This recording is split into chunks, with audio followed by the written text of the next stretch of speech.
The Association of American Medical Colleges is pleased to welcome you to today's webinar on optimal strategies for your residency application with a focus on adult neurology. We are recording. We'll make the archive available after, and we'll email you once we post that. We did mute all participant audio. If you need help, just send us a message. The presentation includes time for Q&A, and you may submit a question at any time by clicking the Q&A button at the bottom of your screen. To access the resources, including the slides, please do click on the Handouts tab where you logged in today. I'll also post a link there in the chat. It's now my pleasure to welcome Richard Pang. Richard. Thank you, Jennifer, and welcome everybody to today's webinar. This is one of 12 other webinars as a part of this series in terms of specialty spotlights to bring both an advisor perspective as well as a program director perspective for this upcoming application season. For those of you in the audience, this is targeted for particularly applicants applying this season, as well as advisors and medical school folks who are supporting those applicants in this season. If you are not a part of that group, more than welcome to continue to join. Hopefully you're also able to get some value out of today's webinar too. So I'll go ahead and jump in and go over the quick agenda for today's webinar, as well as a few kind of housekeeping pieces. We'll be starting with a quick overview of the AAMC and some highlights for the upcoming season. I then will go over to the student advisor perspective, as well as the program director perspective. And then we'll close things off with the Q&A and discussion part, which will be based on registration questions, live questions, and as well as some prepared questions that we had of our own. And so before I jump into it, again, for housekeeping pieces, one is Dr. Tuvu is our advisor perspective. She's from Drexel College, University College of Medicine. Dr. Blake Boletko is the program director perspective, who's representing from the Cleveland Clinic Lerner College of Medicine of Case Western Reserve University. Again, if there are any sort of interest in their biographic information, I highly recommend going into the biographic information section of the registration link. Much more lengthy there, and you'll be able to get more context on their background and much of their credibility in terms of today's presentation material. And the other piece is there's many of you and few of us. We'll do our best to address as many of the questions that come in, but thank you so much for your patience as we proceed through the webinar. So jumping into the AAMC overview, just to cover who we are and some upcoming changes. The first piece here is just the AAMC, or the Association of American Medical College.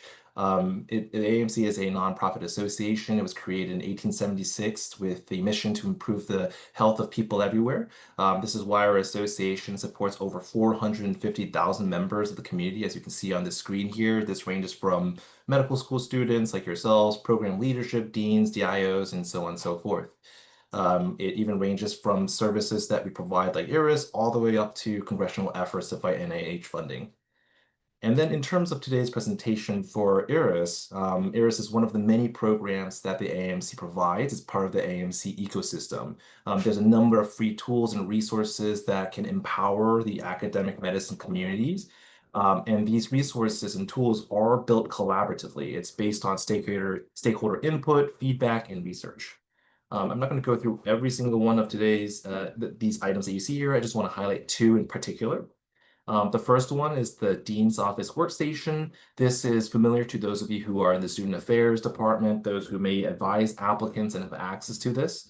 But I wanted to point out that not only is it a tool to operationally support the students in the residency application process, but it also includes a data analytics portion that includes various sources such as VISLO rotation data, IRIS application data, and of course, interview data too.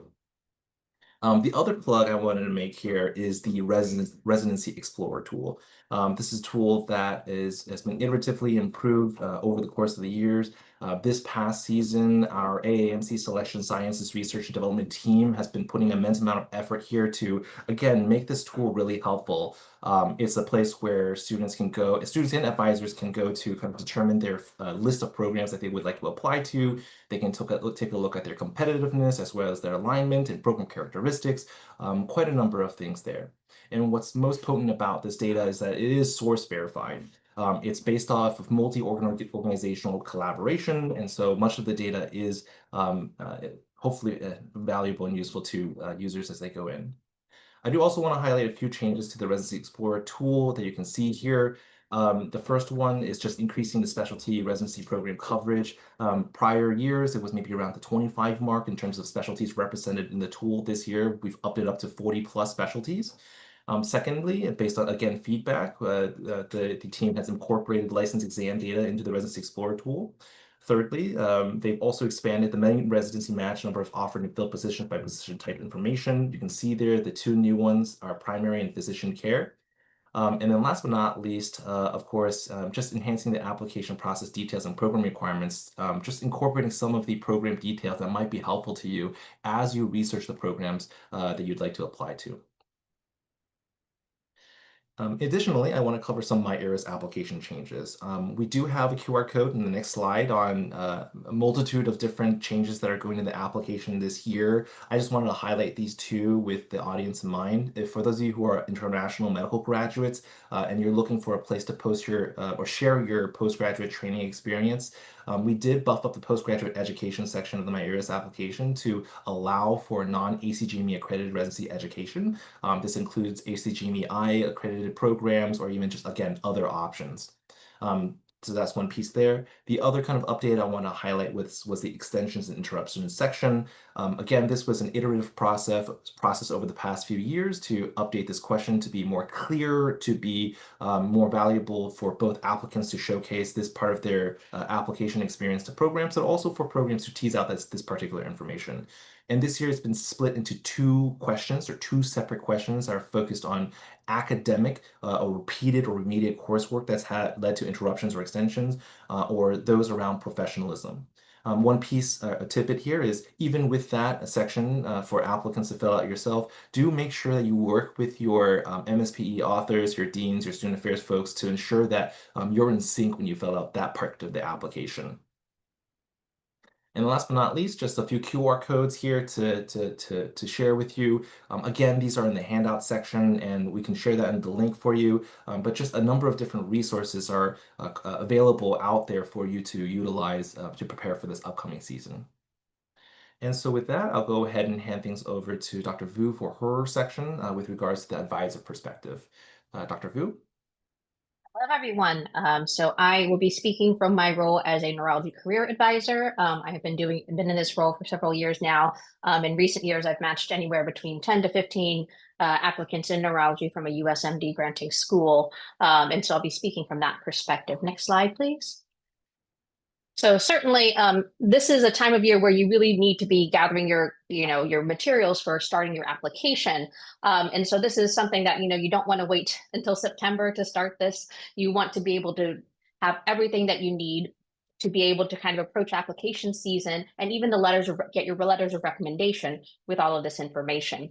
So you want to update your CV. And this is like, even though, ARIS, you're going to be submitting, your experiences in there separately, it's good to have a CV separate that you could, print out, you could email out, that has all of your sort of accomplishments in one place. And this is also useful to provide to your letter writers as well. And, you want to think about, what is your one-liner? Think about what makes you unique as an applicant. You can say, oh, I'm interested in neurology, but that's going to be literally every other person who's applying in neurology. So what makes you unique? What are your ambitions? What is your story? So you want to highlight these themes throughout your application, through your CV, through your meaningful experiences, through your personal statement as well. So all of those things should be included. Maybe your one-liners is that I'm a real, clinician scientist, and this is sort of my background. This is where I want to go. Maybe that's your flavor. But whatever it is that you want to go with, make sure that it's all cohesive. It tells one story that the program directors will see, oh, I want to recruit this person. This is the kind of person I want to have for my program. The other thing is consider what are your ambitions? You could, the key thing in this is like taking anything a step further. Instead of saying, oh, I like teaching. Here are some of the things I've done for teaching. Take it a step further. Think about what kind of learner do you like teaching? Do you like teaching, do you like, working with high school students, or do you like doing peer teaching or things like that? If you like research, instead of just saying, oh, I think I want to do clinical research, which is, most people out there, maybe you could consider what type of clinical research, clinical trials, epidemiologic studies, public health, quality and safety. So again, take everything a step further and think more deeply about where do you want to go, and what your ambitions are. Next slide. So again, when you're preparing your ERAS experiences, you certainly want to use the resources that are provided to you, but think hard about what are the experiences that truly shape your story, truly shape you as a future neurologist, right? What are the things that really showcase your best skills? There's a tendency to want to be able to include as much as possible, but I will tell you, sheer number is not as impressive as depth of commitment and showing kind of where you had a big role, where you showed leadership and things like that. In selecting your most meaningful experiences, again, how does this highlight some aspect about you that is unique? How does this highlight your strengths, something that you want to say about yourself? You can, to some degree, group related experiences, but you don't want to say research and put everything research under, because it's sort of a bit gaming the system. But you could group together things that are sort of thematically related, like teaching and mentorship of peer students or something, if there's a couple of things that fit under there. But you don't want to put too much in there, because it's just cramming things in there without giving a real sense of depth to who you are as an applicant. Next slide. So, there are many, many neurology, residency programs out there. You really want to think about, what is important to you. What are the things that you need to succeed? So instead of thinking, what is the best neurology program, the one with the big name, the most recognition, think about the program that is going to make you the best neurologist that you want to be. And that includes thinking about quality of life, thinking about the things that you need to support your whole self in order for you to succeed as a resident, because residency is certainly trying, it's challenging. You need as much support around you as you can. So if you're the sort of person who needs, for instance, your partner to be successful nearby, you're going to value that sort of geography. If you're the sort of person who needs to be, have access to hiking in the mountains on a regular basis for your sanity, I think that's a good idea to consider that and actually value that, because residency is hard enough. And so if there's anything that you can do to support yourself, I think that's important. The other thing is to consider, what are your ambitions? What are your career goals? You want to look at programs that can support that. So if you want to be sort of a basic science researcher, or you want to pursue a career in neuro-ophthalmology, you might want to consider places that can support that ambition, perhaps. I think that you really are going to have to do a lot of digging on various different sources to find that sort of information. Next slide. And so again, you're going to be looking on all different places to find information about programs. Not only are there program websites that are available, but many programs run their own social media sites. Certainly there's, certainly there's, social media channels and things like that. But, to determine your own kind of competitiveness, which is a big, big question here, you need to kind of look at the data, first of all. Look at the data for your school, look at your own numbers, comparing numbers that are provided by the AAMC through through the surveys and the match data. And also talking with an advisor who will really be true and honest with you. Right. You don't, this is not a time where you need, 100% hype person. You need somebody who's going to tell you honestly, well, these are parts of, these are going to be reasonable programs for you. This might be a bit of a reach. This is a little bit of a safety, and you're going to kind of draft this list, and it's going to be something where you really need somebody who has a bigger picture view of this sort of thing. And honestly, don't undersell yourself either. A program may be looking for what you have to offer. It's not just a game of numbers. It's not just a game of how fancy your CV looks. I've heard program directors tell me that they're looking for certain unique qualities. There's some that they value a certain language fluency, for instance, given the population that they work with. Or they have, you name a career goal and they're like, I have a perfect mentor for you. I want to recruit you to our program. So there's something to be said for kind of a shoot your shot, but within reason. Next slide. So program signaling is really, it's a really careful strategy that you need to sort of employ here.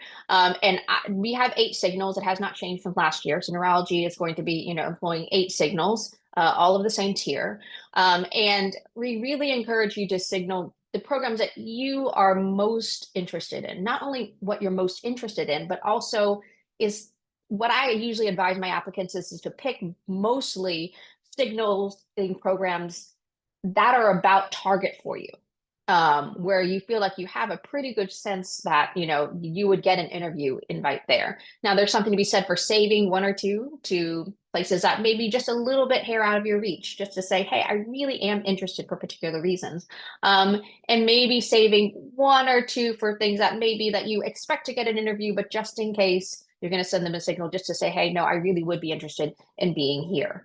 So I really advise you to talk with your advisors and consider your own competitiveness and being really careful about the program signals, because certainly programs are going to be looking at them differently. We'll talk about how different programs may be using these, but I think it's a really important thing to select these very carefully, because again, the data show that they do, and we'll get to the data a little bit later, that they do have some influence, in terms of like getting yourselves interviews.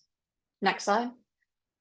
So certainly you're going to evaluate the program from not just like where they are, but the type of program it is, sort of is it community-based? Is it sort of more, academic?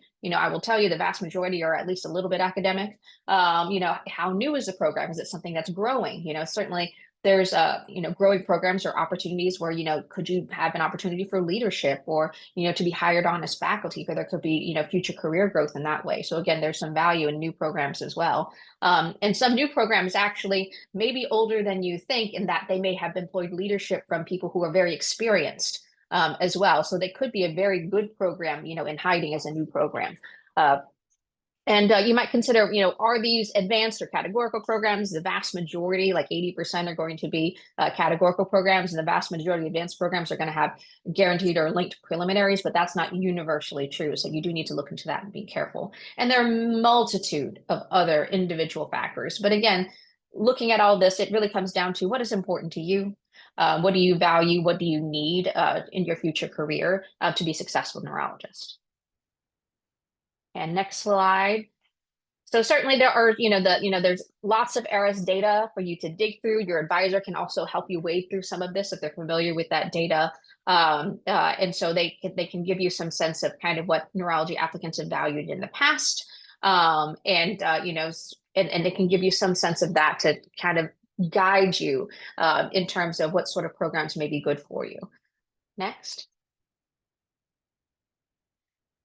And last, we'll get to kind of the interview process very briefly. Certainly, there's so much to say about this, and I think that's probably its own webinar. But you need to be able to, whenever getting into the interview process, you need to know your application inside and out. But I would really highlight that you really should be doing practice interviews with somebody who's going to be honest with you about everything. They will give you feedback on your lighting, like the clothes that you're wearing, your perceived eye contact with a camera. And so it's important to, be not only professional, but also it's an opportunity to show a little authenticity. It's really an opportunity for them to have some face-to-face and get to know you as a person. For those of you who've gone through the medical school interview process, almost everybody has told me it's much more relaxed than that. They really were interested in just talking with me and getting to know me as a person. And so I think that's a really important thing is that if they're going to work with you so closely, that you're going to be their residents or house officers, basically implying that you live at the hospital, if they're going to know you that well, you really should show, your true self as much as, as you feel comfortable with. Yes. And next slide.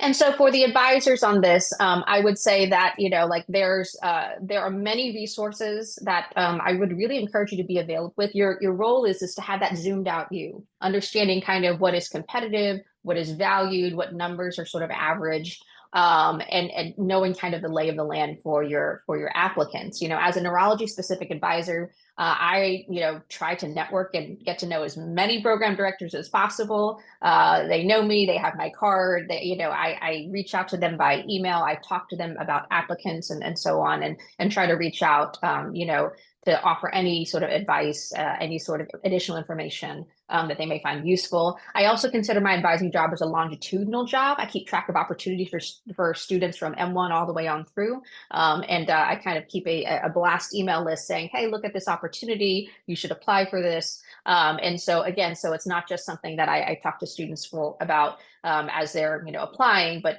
kind of throughout the year. And regular meetings with the applicants are really, really key. I advise at the minimum, in a meeting to determine signaling strategy and looking over the ARS, a meeting to prep for interviews, and a meeting to discuss the rank list. I think that's really key for all applicants to have those time points in which they discuss with their advisor. Next slide. And so again, there are many helpful neurology resources through the American Academy of Neurology specifically offers a lot of resources for students, for applicants. They usually put out a statement each year, usually comes out in July. So I suspect that, if they're going to put one out, it'll be out next month. That has a lot of guidance and data actually on, average number of programs that they recommend to apply to and things like that. So there's a lot of resources from that standpoint. And there's also one other resource I'd really like to highlight is that, for letters of recommendation specifically, there's a paper by Segal et al. That talks about pearls and pitfalls and letters of recommendation for neurology residency applications. I will put that link in the chat. It is helpful to share that, certainly with anybody who's going to be writing a letter who wants some guidance. I think it's an excellent paper, and then also gives some advice for those who are requesting letters as well. So I think that's a great, sort of resource for you as well. And I believe that is it for me. I will pass it along to Dr. Beletko.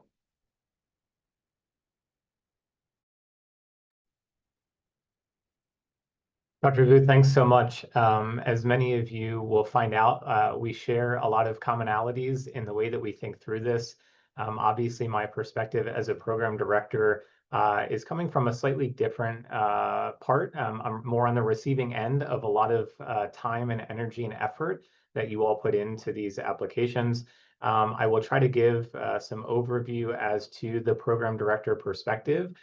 With a short caveat that I don't speak for all program directors or all programs. So I will try to be representative of us as a group, but obviously there are a lot of differing ways to look through applications and select candidates. We'll start off by, I think, understanding a little bit about the numbers. I know that these are all available to all of you, and I would encourage at least at some point to just look through and be mindful of what the landscape of neurology looks like. As you can see, based off of the match data that we have here, you can see that there has been a steady increase in applications from 2020 to now. You can see this broken down by applicant type. But it's nice to see that our field is growing. Obviously, there is a growing need for neurologists, so you will all be entering a field where there is a lot of need and a lot of opportunity. If we could go to the next slide.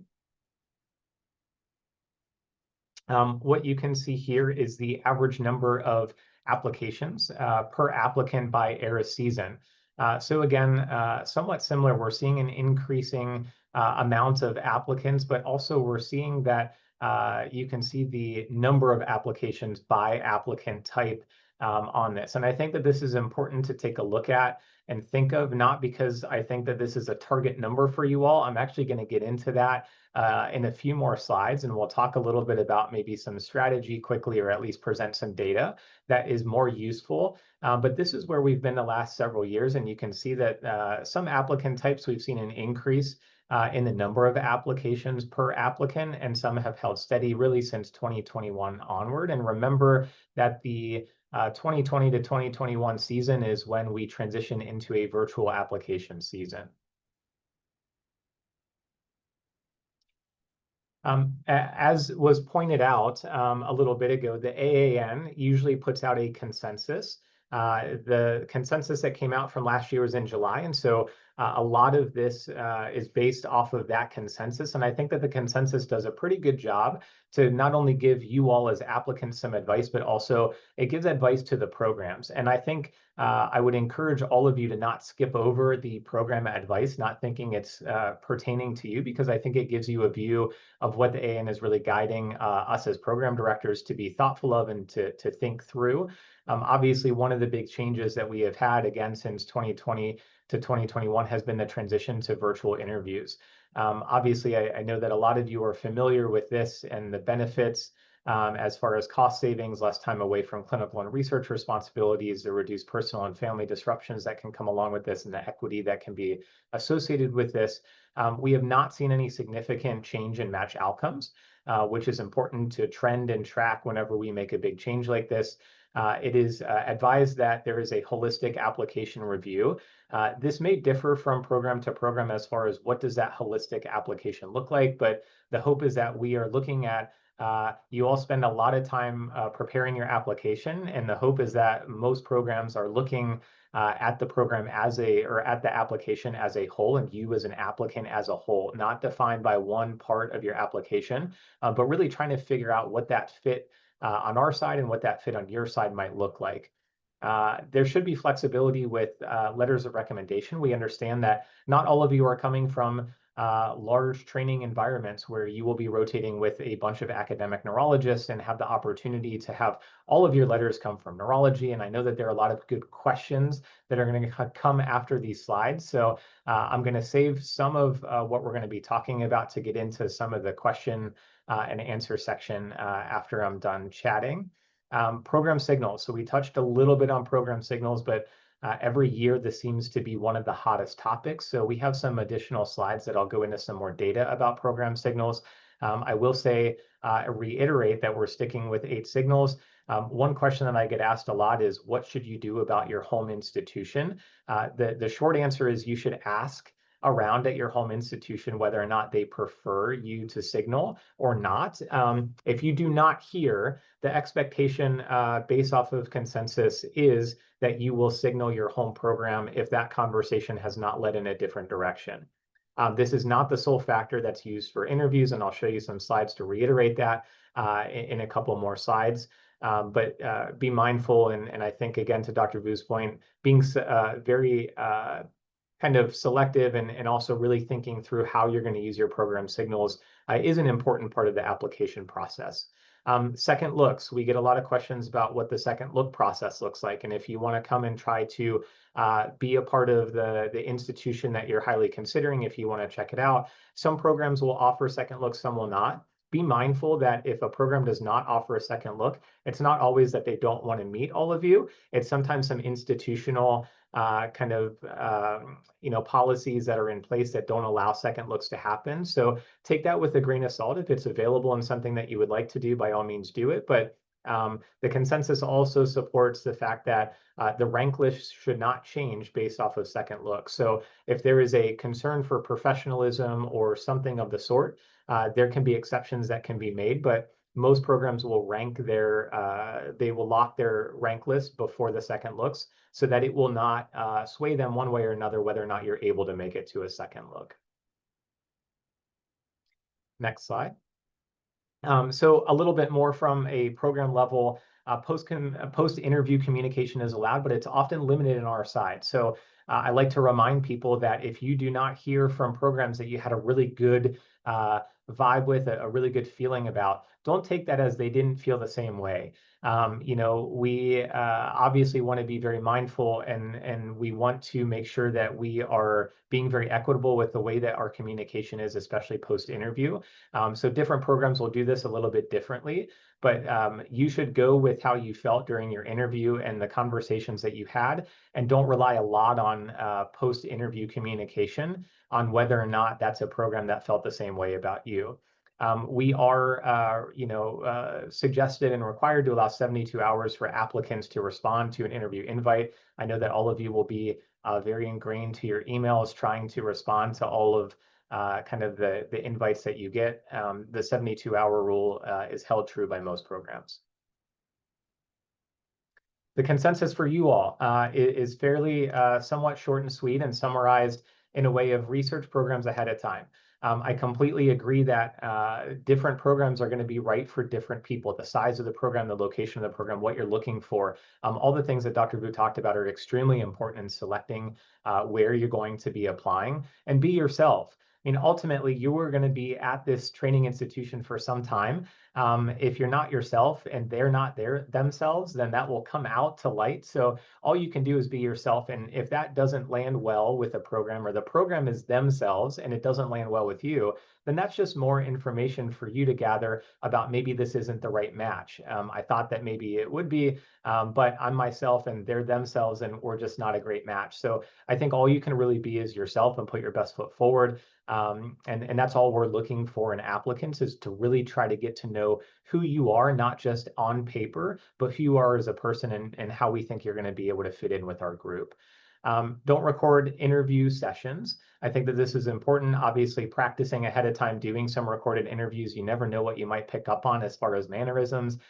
Never a bad idea, but whenever you're in the interviews with these programs, not to record the sessions.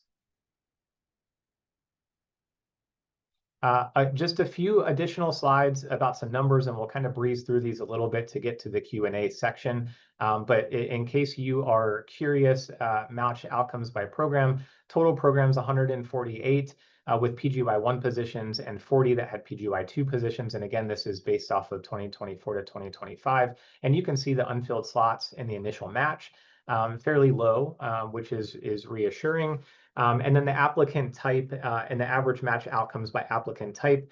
The average programs ranked for MD seniors being 10, DO seniors 8, and all other applicants, including IMGs 4. And you can see the average match rate to the right. If we could go to the next slide, I think some of the other slides get a little bit more granular with this. And what we see here is that this is mostly the odds of an applied program on a rank list. So you can see the applicant type. And what really is important to point out here, and what we get asked about all the time, is how many programs should we apply to? I showed you some slides before about how many people are applying to, but is that really a good strategy? Obviously, there's some other thoughts and considerations to take in whenever you're deciding about how many programs to apply to. And so what we have done through the AN is really try to break this down based off of the data for adult neurology.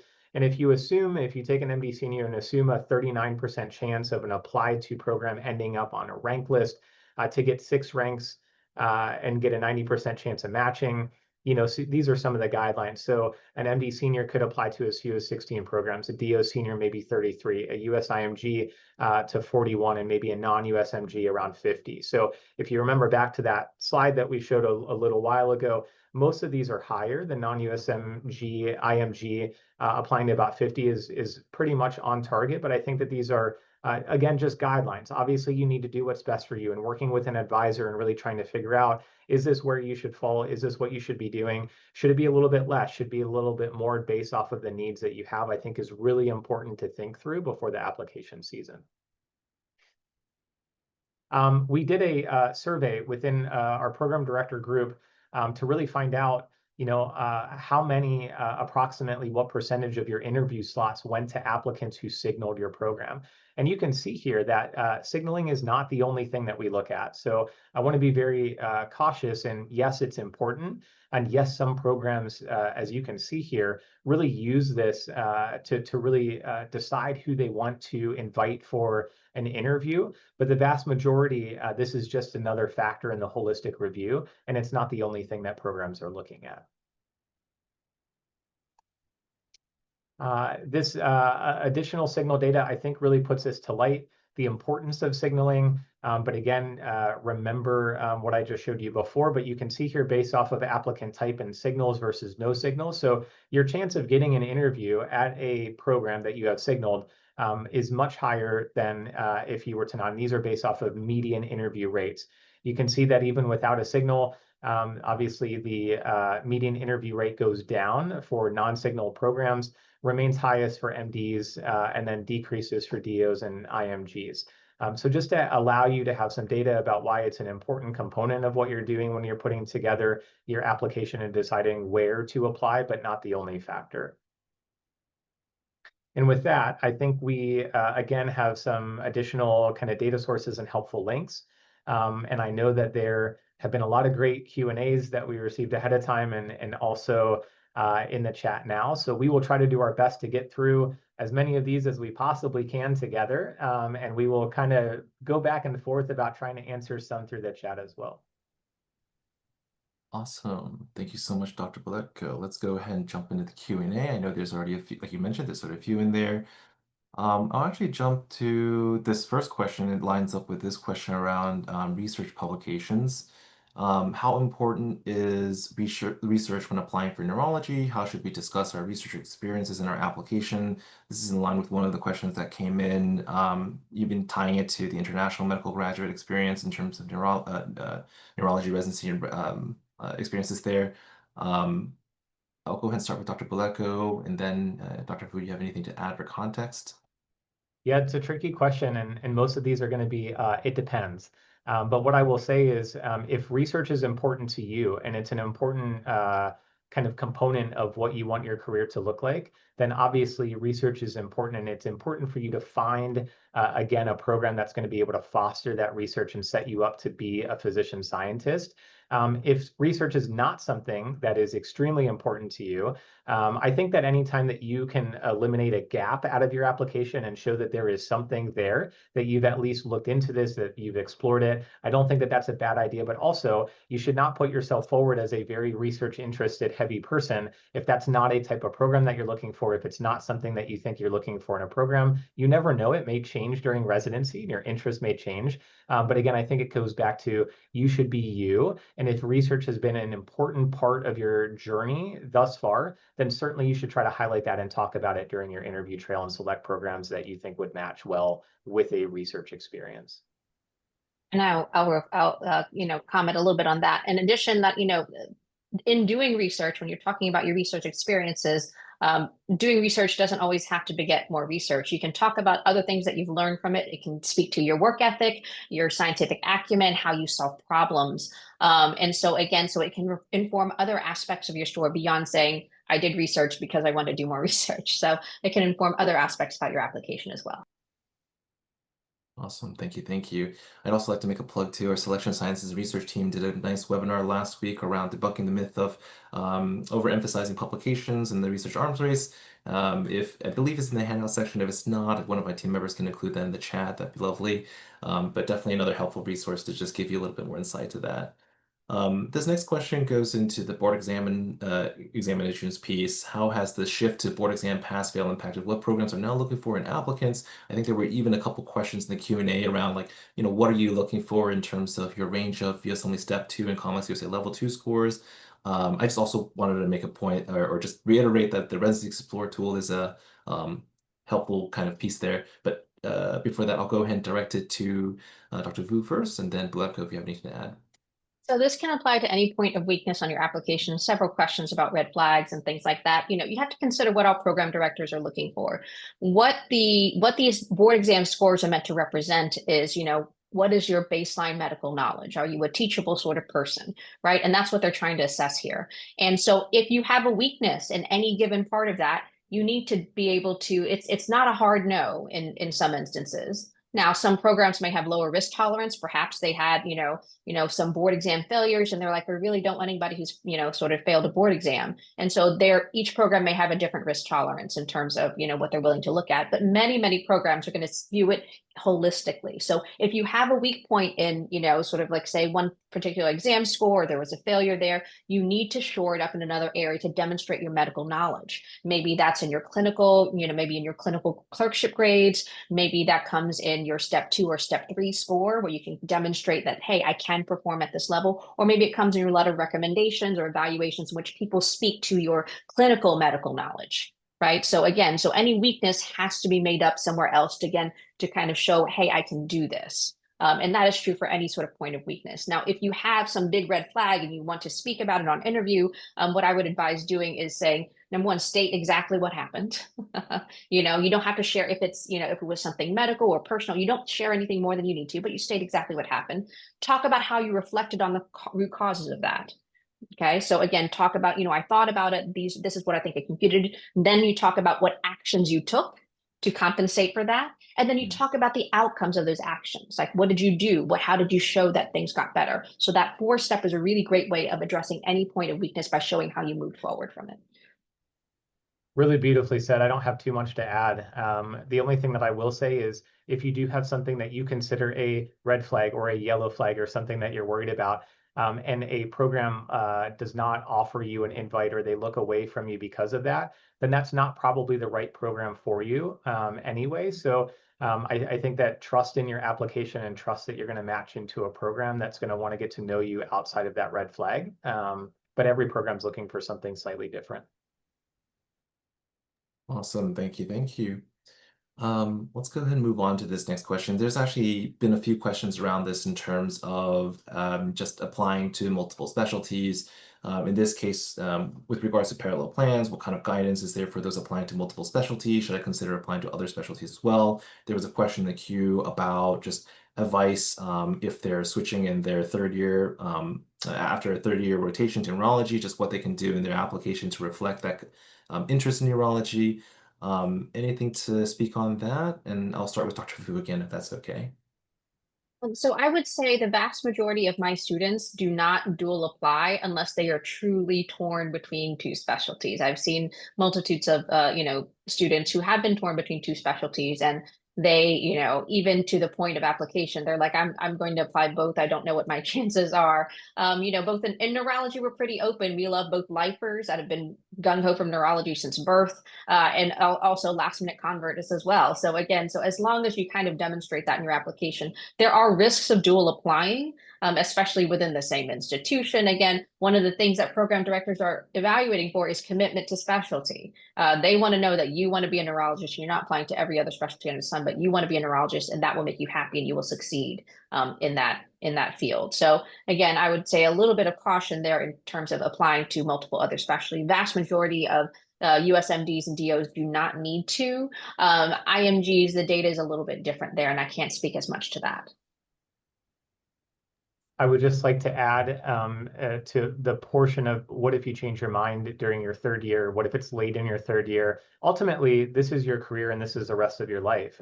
We want you to be happy in whatever you're going to be going into. So if you have been the secretary of the orthopedic interest group and all of a sudden it's neuro, you might get some questions about like, what happened here? What were your early thoughts? But ultimately, we're always excited when people are excited about neurology, and we understand that that's part of the process of medical school is to figure these things out. And so, of course, we're super happy whenever we find out that people figure it out and that they're really passionate about this. And I think it's showing that you have been doing other things to still support an application. The fact that it's not always extremely neurospecific is not something that we often look down upon. So thank you, thank you. So let's go ahead and keep this show going. This next question has to do with letters of recommendations. Generally speaking, how many letters of recommendations are needed and who should write these letters? I actually saw a question in the queue asking about non-medical advisors. Would they be appropriate to write a letter? It was somebody who really helped them with their step one, and they would like to see if that would be a viable option for the letter of recommendations. Again, I'll start with Dr. Fu and then follow up with Dr. Bledko, if that's okay. So my general advice, my blanket advice is at least 2 letters from neurologists and 1 from internal medicine is my blanket advice. That being said, the best letters are from people who know you well and speak specifically to your clinical skills. So, while many MD PhDs may want to include their PhD advisors, I think that's fine. But as far as non-medical letters, program directors, want to know how you perform clinically, in addition to who you are as a person. And so that's one of the most important things that they're trying to evaluate are your overall clinical skills. And so I personally would, suggest that you work with people who are primarily clinicians who can speak to kind of your skills in that arena. So again, I would advise that you pick people who know you best rather than going for somebody who's a big name. I've seen very short and impersonal letters from, big name chairs, but really personal letters from from a smaller practice, neurologist that the student has worked with. So again, it really has to be personal. They can give examples of performance. Those are really the best letters. Anything to add, Dr. Bledko? No. Okay, awesome. If it's okay, then along with the LOR piece, there's a question here about, again, kind of related to applying to multiple specialties, but in this case, It goes, what suggestions do you have for applicants who are torn between adult and peds neuro? Is it okay to use the same letters of recommendations? Any sort of guidance around that? And for that, I'll turn it to Beletko, Dr. Beletko, if that's okay. Yeah, whenever I see, I think maybe it was an opportunity to rotate through neurology. And so I don't really look at a peds neurology letter and say, oh, it's not adult neurology, so I'm not going to take this for what it's worth. So I think if you're thinking and debating between peds and adult and you've done some rotations in both, I think it's perfectly acceptable to be able to provide a letter from one or the other. I usually don't look poorly upon that. Now, if 3 of your letters are all peds neuro and you're applying to adult neurology, then maybe I'll have some questions. But outside of that, I think it's perfectly acceptable. Anything to add, Dr. Vu?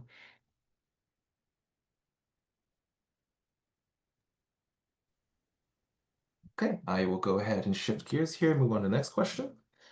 So this one has to do with geographic information. I know both of you mentioned kind of elements of holistic review and taking different factors into criteria into consideration.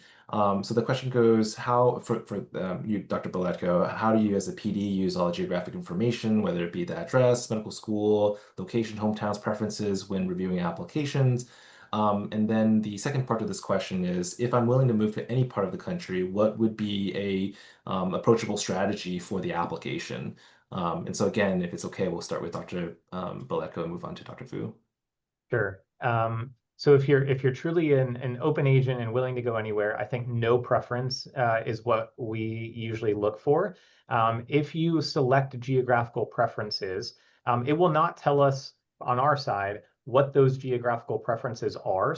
But I will be able to see that you did not select an area that we are in.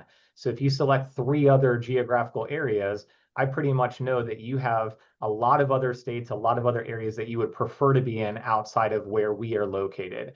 And so I would say just be careful about that. If you really want to be somewhere geographical, I think a geographical preference makes a lot of sense. Otherwise, hit no preference if you're really applying broadly across the country. The only other thing that I will state is that there are sections to be able to really allow you to mention whether or not there is a specific reason that that geographical area really stands out to you. As you all probably already know, some of these geographical regions are very large. And so if you really want to be in a specific city, then making some mention of, I have connections in this city, I think that I want to be in this area, I don't think is a bad idea, especially if you're trying to be ultra selective. Otherwise, I think using geographical preferencing is not a bad strategy unless you truly are applying everywhere, then please hit no preference. Because on our end, if we don't see that there's a geographical preference or a program signal, the likelihood of you ending up where we are at is relatively low. And so sometimes that will close the door on some interview invites. As far as the permanent address and medical school location, we don't look at those nearly as much.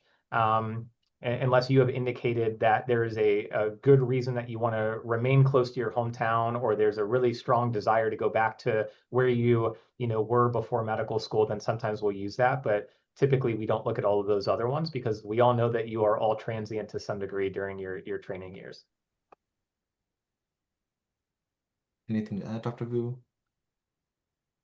So the only thing I would sort of add is that, certainly some of the strategy is going to be a bit of a numbers game. So if you notice that the vast majority of the programs that you are applying to are, say, for instance, bi-coastal, or they're very concentrated in certain areas of the country, it may behoove you to double up on those program signals and geographic signals to maximize your chances of getting interviews in that sense.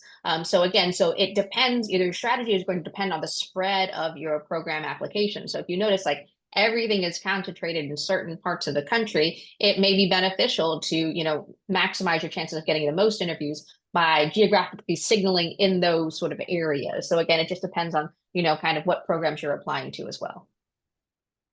So thank you. So there are a few questions in the queue around away rotations. There was one even earlier about just showcasing competitiveness in different ways outside of away rotations too. In this case, how would you advise someone who is doing an away rotation after submitting their ARIS application? Would away rotations in November or December hurt a student since they have to miss days for the interview? And if possible, I'd like to rope in the live question too, in terms of are letters of recommendations from away rotations encouraged, or is it frowned upon to get LORs from other institutions? Just to kind of tie it into previous questions I already have. I know that was like 3 different questions rolled into one, but let's go ahead and just start with the ones on screen here, and then we can move on to the one that's live. And then we'll start with Dr. Vu, if that's okay.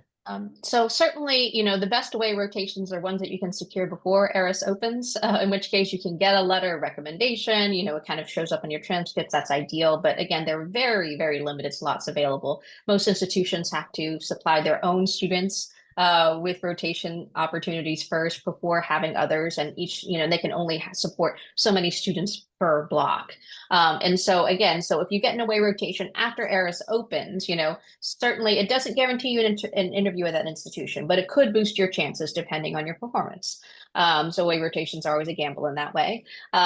So it could, boost your chances of getting an interview at that specific institution, and you may be able to find mentors, maybe leverage your mentors' networks at that away rotation to be able to, sort of improve your chances of getting interviews elsewhere. And so I think there's still value in it. Remember, away rotations serve many purposes, and they can, it's for education, for learning, but I would say that, that's kind of the best value in them. And it's also for you to find out more about the program. Do you like this program? What do you want in a neurology residency program? It can help you refine your sort of ambitions and what you'd like. Now, certainly this is a hot, a lot of the rotations in November, summer, that's a hot, sort of interview season. They know you're applying. They know that you're having interviews. But again, you want to be as professional as possible. You want to let them know as far in advance at the start of the rotation, hey, I do have an interview I could not move that is going to be on this date. I will be out, and just make arrangements. You might offer to come in on, say, like stay late for a call or come in on a weekend day to continue to demonstrate your interest to make up for the day that is missed. I really wouldn't advise you missing more than missing 3 days or more, again, because then you start to lose the educational value of that rotation. So try to minimize it if possible, but they know it is interview season. They know that you will have these sorts of things. Just always be vocal about what you're doing. You might look down at your phone, but you say, hey, I just got an interview invite. May I respond to that, right? As long as you're transparent about what's going on and being communicative, it really shouldn't be too much of a problem. Anything to add, Dr. Bledko? Awesome. Okay. The question that I don't know if this was tackled, so just to definitely correct me on this. In terms of the question around away rotations and letter of recommendations from institutions, any thoughts on that particular question? Yeah, thank you for bringing it back up. I was actually typing it, and then we switched over to the live. So I think that it's perfectly fine. I think it shows that, I don't think all of yours should come from your home institution. I think it shows that you're easily integrated into a new system. It shows that you're taken out of your normal element, just like what is going to happen during residency. And so actually, I like whenever a letter is from someone that you worked with on an away rotation, as long as you really felt like you were able to get to know someone and that they were able to speak on you and also your clinical skills.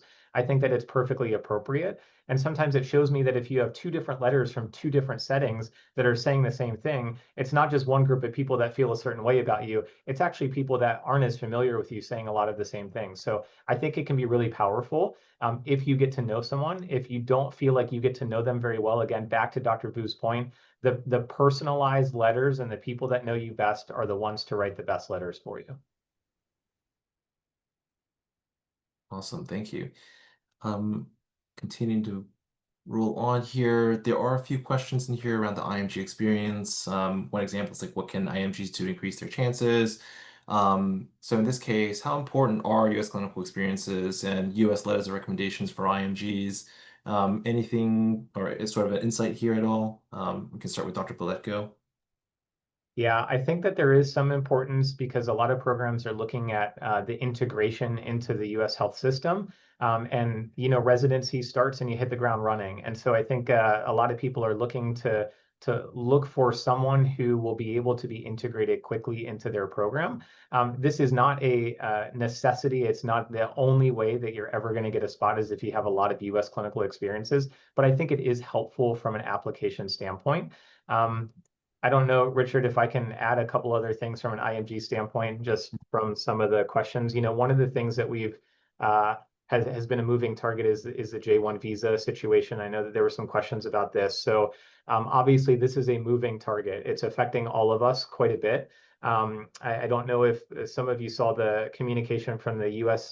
Department of State on the 23rd, but that pause has now been lifted. There are some social media vetting that is going into this now. So what I would recommend you all to do is to stay up to date with the U.S. Department of State. What are the current guidelines? Is there a pause? Is there not? What are they looking for? Again, right now, they have lifted that pause with some social media vetting. So just so that you're all aware.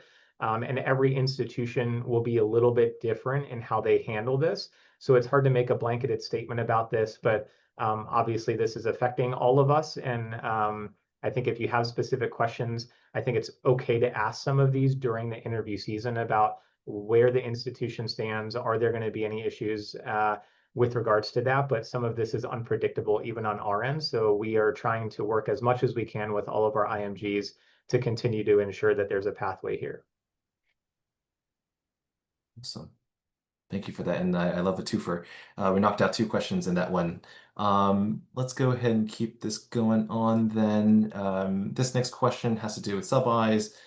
Hearing some students participating in both IM and neurology sub-Is because of the IM preliminary year. Is it recommended for students interested in neurology to pursue IM sub-Is prior to their application cycle, or would it be more beneficial to pursue more neurology electives instead?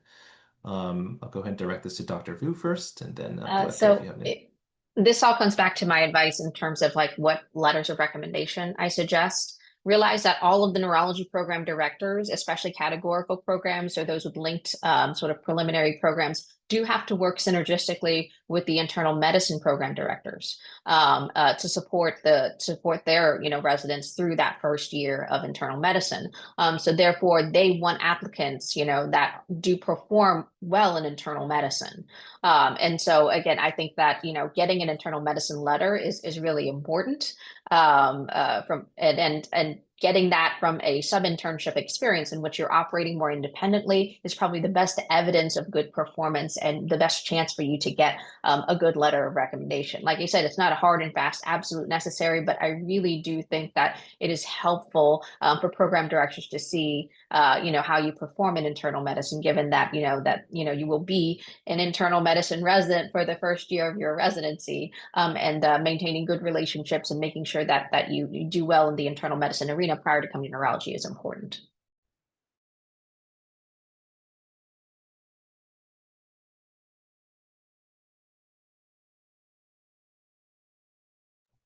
I was on mute there. Jumping into this question, any opinions on applicants who are interested in private practice neurology? Dr. Vu and then Dr. Black, if it's okay. I love this. So programs know that they're going to be training neurologists that are going to be practicing in all different kinds of settings. So it's not, it's definitely not a bad thing to say that, that you want to go into something like this, but there is a way to say it. So there, you don't say, hi, I want to go into concierge neurology where I would like to make a lot of money for myself. Like that's probably not the best way to say that, but you could say, I really want to be a fantastic clinician. I want to be a community leader. I am interested in sort of direct patient education. I'm interested in sort of like, patient advocacy to do the most for my own patients, right? And so there's ways of saying that you're interested in being primarily a clinician, and that, you're interested in sort of like, perhaps the business of medicine, leadership in medicine. Those are ways of saying that, it's perfectly okay to not want to be an academic. We know that many of our neurology trainees are not going to be academics, but it's really important to think about how you shape this and how you shape the answer to that question. So Yeah. anything to add, Dr. No, I absolutely love this question too. I think that I always tell all of our residents, our goal of program directors and our goal of residency is to create a great general neurologist and allow you all to feel comfortable and confident being a great general neurologist when you leave a program. So even in a subspecialized world, there's also a huge need for general neurology. There's a huge need for private practice neurology. So this field is just growing more and more. And so I think knowing kind of what programs you're applying to and what programs will support a pathway for you where there isn't a fellowship expectation, I think it will be important. But there are plenty of programs out there that will not treat you any differently and actually be very excited if you are planning to be a generalist or a private practice neurologist. Awesome, thank you. I know we're at the last minute here. Any last last second comments that either of you want to make? And I'll start with Dr. Vu and Dr. Beletko to close us out, if that's okay. My last comment here is is really consider that, what they really want to know about in this whole application process. They want to know who you are. They want to know what is the resident that you're going to be at 3 a.m. when you have to call them in the middle of the night about some emergency. They want to know who's going to be at their side for 10 hours a day. They want to know, who's going to be with them through the duration of an entire, half-day clinic session. So they want to know who you truly are as a person. And so as easy as it is to use something like AI to make your application and make it sound nice, I would really caution you against that, because it's going to make your application sound terrifically generic. And the last thing you want to sound like is generic in this process. You want to sound sincere, authentic. You want to sound like you. So I really caution you against, or at least be smart about your use of AI, because AI is only going to predict the most likely next word. They are going to predict what the average person is going to say. If you plug in and ask them for a neurology residency personal statement, they'll talk about a grandmother who has Alzheimer's, and you ask Dr. Beletko how many personal statements he's seen like that, it's probably a non-zero number. So again, think about what makes you unique. Think about your own voice, and I really encourage you to use your own voice as you're going through this application process. I'll just comment that seeing all the questions that have come in and knowing that there are so many people excited about neurology, it makes me really excited. It makes me excited to be in our field. It makes me excited for all of you to join us as colleagues. There has been a lot of excitement, a lot of kind of buzz around neurology, and I think we all have it for similar but different reasons. And so it's just been really invigorating to all of us. Neurology is still a relatively small community, and I think that we all are cut from the same cloth in some ways. So I'm just really looking forward to the future of neurology, and based off of all the questions and all of you asking so many thoughtful and meaningful things during this session, but also to us outside of just the session that we get emails about and during the interview season. I'm just very excited about the future of neurology, and I just really appreciate all of you taking the time to be here. Awesome. Thank you so much, Dr. Vu, Dr. Beletko. Thank you so much for spending the prep time to go into this webinar, and also, of course, spending the time here to answer these questions. For those of you who are advisors in the audience who also support applicants in other kind of specialties, this is just a quick slide to show other specialties that are part of this webinar series. Thank you all for joining and participating in today's webinar. As you may have seen in the Q&A chat and the handouts, lots of resources that show a lot of data. Residency Explore Tools shows a lot of kind of relevant data that has been covered in multiple parts of today's presentation. Definitely try to leverage a lot of the resources that are available out there. But with that, I'll go ahead and wish everybody the best of luck for this upcoming application season, and I'll turn it over to Jennifer to close us out. Thank you so much, everybody. Yes, thank you. And please do give us your feedback on today's session by filling out the evaluation, and that will pop up on your screen as soon as we end. We recorded this session and we'll email you when it's ready. On behalf of the AAMC, have a great day.